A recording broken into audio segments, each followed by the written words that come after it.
సర్పంచ్ సంఘ నేతలు ఏమంటున్నారంటే వాలంటీర్స్ని రద్దు చేయాలి అని చెప్పేసి వాళ్ళు అంటున్నమాట, మీరేమంటారు? వాలంటీర్ వ్యవస్థ ఉంటే మంచిది. అంటే ఏ విధంగా ఉపయోగపడతారు ఏంటి? కరోనా టైంలో వాలంటీర్ వ్యవస్థ బాగా పనిచేసింది. వరద సమయంలో కూడా వాలంటీర్లు ఆదుకున్నారు. ఇప్పుడు సర్పంచులు అనేది కూడా కరెక్టే, కాదంటలేదులే, కానీ వాలంటీర్ వ్యవస్థ కొంచెం బాగుంది. గడప గడపకి అందిని. కొంత మైనస్ ఉన్నప్పటికీ అన్ని గవర్నమెంట్ చూసుకోలేదు కదా. సర్పంచులు చేసిన పనులు కూడా వాళ్ళు చేశారు. రిజిస్ట్రేషన్ ఖర్చు ఒక సామాన్యుడు వెళ్ళి చేయాలి అంటే మినిమం 50 దాకా పోయింది. అది గవర్నమెంట్ జగన్ గవర్నమెంట్లో అయితే 30 రూపాయల అప్లికేషన్ వాలంటీర్ చేశారు. క్యాస్ట్ ఇన్కమ్ అప్లికేషన్ చేయాలి, వాలంటీర్ చేశారు. రేషన్ కార్డు రావాలి, వాలంటీర్ చేశారు. మన లగెత్తుకెళ్ళి మీ సేవల ముందు పడిగాపులు కాసే బదులు వాలంటీర్ వ్యవస్థ బాగా పనిచేసిందని చెప్పాలి. పవన్ కళ్యాణ్ గారు అంటున్నమాట, వాలంటీర్స్ కోసం ప్రభుత్వం మంచి ఆలోచన చేస్తుంది, కానీ గత వైసీపీ ప్రభుత్వం వాళ్ళు వాలంటీర్స్ని మోసం చేశారని పవన్ కళ్యాణ్ అంటున్నమాట. ఎవరి ఒపీనియన్ వాళ్ళకు ఉంటుంది కదా. వాలంటీర్లు అన్యాయం చేయకుండా ఉంటే మంచిది. వాళ్ళకి ఏదైనా దారి చూపిస్తే, అంటే వాళ్ళు ఇచ్చిన మాటే కదా, వాలంటీర్కి మేము న్యాయం చేస్తాము, మేము మంచి ఉద్యోగం కల్పిస్తాం అన్నారు కదా, వాళ్ళే కల్పిస్తే బెటర్. వాళ్ళు కూడా పాపం కుటుంబాలు ఆగం కాకుండా ఉంటాయి కదా.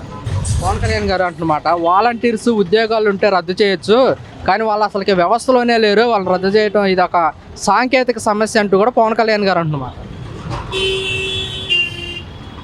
రద్దు చేయాలంటే వాళ్ళు ఎంప్లాయీస్ కాదు కదా. ఆయన చెప్పిన మాట కరెక్టే. వ్యవస్థ అది ఒక గవర్నమెంట్ కాదు, అది పోనీ ప్రైవేట్ సెక్టరే కాదు, ఇంకా ఏదైనా ఎన్జిఓస్ కాదు. జస్ట్ ఏంటంటే గవర్నమెంట్కి సహాయంగా ఉంటారని ప్రజలకి గవర్నమెంట్ మధ్యలో ఒక వాలంటరీ వ్యవస్థను పెట్టారు. ఇప్పుడు చంద్రబాబు గారే చెప్పారు కదా, వాలంటరీ విధానం మేము కొనసాగిస్తామని. ఇప్పుడు తీసేయనంటే వాళ్ళు ఎంప్లాయీస్ కాదు కదా తీసేయడానికి. మరి ఎలా కొనసాగిస్తారనేది, వాళ్ళు గవర్నమెంట్ ఎంప్లాయీస్ కాదు కదా, మరి ఎలా కొనసాగిస్తా అన్నారు అప్పుడు ఎన్నికల హామీలు. అప్పుడు చంద్రబాబు నాయుడు గారు కూడా ఎన్నికల హామీలో వాలంటీర్స్కు వేతనం కింద 10,000 ఇచ్చి కొనసాగిస్తామన్నారు కదా. ఇస్తే మంచిది, వాళ్ళ హ్యాపీ, వాళ్ళ కుటుంబాలు హ్యాపీ. గత వైసీపీ ప్రభుత్వంలో వాలంటీర్స్ ప్రజలకు కానీ ఎలాంటి సేవలు అందించారని మీరేం చెప్తారు? అందించారు, చూసాము, చేశారు కదా, చూసాము. ఇప్పుడు కూడా వాళ్ళు కొనసాగించుకుంటే మీ సేవల ముందు కానీ పడిగాపులు కాయటం కొంచెం ఆ భారం తగ్గుతుంది. వాళ్ళు చెప్పిందే కదా, మేము కూడా వాలంటీర్లు కొనసాగిస్తాము అని. కొనసాగిస్తే వాళ్ళ కుటుంబాలు బాగుపడతాయి నా ఆలోచన. ఏదైనా వాలంటీరే కాదు, ఏదైనా సచివాలయంలోకో లేకపోతే ఇంకేదన్నా వాళ్ళకి సంబంధించిన ఏదో ఒక టెక్నాలజీ ఉంటుంది కదా, ఎన్జిఓస్ వాటిల్లో పెట్టి వాళ్ళకి భరోసాగా ఉంటే వాళ్ళు ఇచ్చిన హామీ నిలబెట్టుకున్నట్టు ఉంటుంది. వాళ్ళకి కొంచెం ఇంప్రెస్ పెరిగిద్ది జనాల్లో. నిన్న జగన్మోహన్ రెడ్డి ప్రెస్ మీట్లో మాట్లాడుతూ, కూటమి ప్రభుత్వం వచ్చే 5 నెలల కాలంలో 91 మంది ఆడపిల్లలపైన మహిళలపైన అఘాయిత్యాలు జరిగాయని జగన్మోహన్ రెడ్డి అంటున్నమాట. జరుగుతున్నాయి మరి బయట, మరి మనం ఏం చేయగలుగుతాం. జరుగుతున్నాయి. లా అండ్ ఆర్డర్ కొంచెం గట్టిగా ఇప్పుడు పవన్ కళ్యాణ్ అన్నారు కదా, నేనే ఒకవేళ హోమ్ మినిస్టర్ అయి ఉంటే ఇంకోలా ఉంటుందని. మరి అలాంటి వాళ్ళు చేతికిస్తే బెటర్ ఏమో, ఇంకా ఏమన్నా హోమ్ డిపార్ట్మెంట్ బలపడిద్దేమో. చిన్నపిల్లలు కానీ పెద్దలు కానీ అలాంటి వాళ్ళకి కొంచెం రక్షణ కలిగిస్తారేమో అని ఆశ. పవన్ కళ్యాణ్ హోమ్ మినిస్టర్ బాధ్యత తీసుకుంటే ఆడపిల్లల మీద అఘాత్యాలు జరగకుండా ఉంటాయని అనుకుంటున్నాం. మరి ఆయన అన్నట్టుగా తీసుకుంటే ఎలా ఉంటుంది అంటారు మంచిగా? అంటే ఇప్పుడు వరకు అయితే పవన్ కళ్యాణ్ గారు పర్లేదు. హోమ్ మినిస్టర్ తీసుకున్నారనుకో, ఒకవేళ జరిగేవి కూడా ఆగిపోయి లా అండ్ ఆర్డర్ కొంచెం గ్రిప్ పెరిగి జనాల్లో ఇంకొంచెం ఏంటంటే నమ్మకం పెరిగిద్ది, గవర్నమెంట్ ఉంది మనకి తోడుగా, మనకేంటి భయం అనే ఆలోచనలోకి వస్తారు జనం. అలాంటి గట్టి నిర్ణయాలు ఉంటే బెటర్. అదే జగన్మోహన్ రెడ్డి కూడా అంటున్నమాట, కేవలం స్వయానే ఉప ముఖ్యమంత్రి పవన్ కళ్యాణ్ చెప్పారు, రాష్ట్రంలో లా అండ్ ఆర్డర్ పరిస్థితి దీనంగా ఉందని చెప్పేసి మీరే అర్థం చేసుకోవాలని జగన్మోహన్ రెడ్డి అంటున్నారు. ప్రజలకు అర్థమైతే బెటర్, మనం ఏం చేయలేము. దానికి మనం ఏం చేస్తామన్నా మనం ఏం చెప్పలేము. వాళ్ళు పెద్దోళ్ళు కదా, వాళ్ళు ఏ నిర్ణయంతో అంటారో మనకు తెలియదు కదా.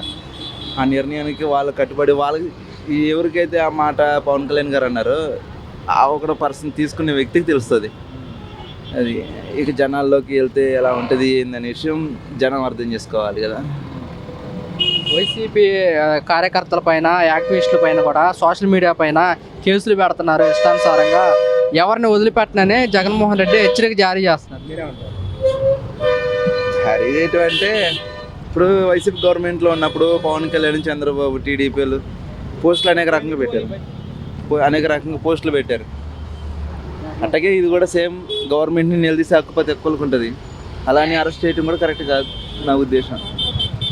అదే పథకాలు ఇవ్వట్లేదని ప్రశ్నిస్తే జైలుకి వేస్తారా, జైలుకి వేసి హింసలు పెడతారంటూ వైసీపీ అంటున్నమాట. అంటే లాస్ట్ టైం రోడ్లు బాగాలేదు, బాగా సరిగ్గా లేవు అని చెప్పి ట్రోల్ చేశారు జగన్ని అందరూ చేశారు. మరి అలా అని ఆయన అందరిని అరెస్ట్ చేస్తే జైలు సరిపోవు కదా. అరెస్ట్ చేయటం అనేది బాగాలేదు. గవర్నమెంట్ మీద ఎవరైనా పెద్దలు తప్పు చేశారు అంటే మన్నించే హక్కు పెద్దలకు ఉంటుంది, పిల్లలు తప్పు చేస్తే. అలాంటప్పుడు గవర్నమెంట్కి ఒక సలహా, ఇప్పుడు ఏంటంటే రోడ్లు బాగాలేదు, ట్రోల్ చేశారు, ఆ గవర్నమెంట్ రోడ్లు పట్టించుకుంటే సగం గెలిచేవాళ్ళు వాళ్ళు. అలా దాంట్లో తప్పులేదు, ట్రోల్ చేయడం తప్పులేదు, కానీ అరెస్ట్ చేయడం తప్పు. Thank you.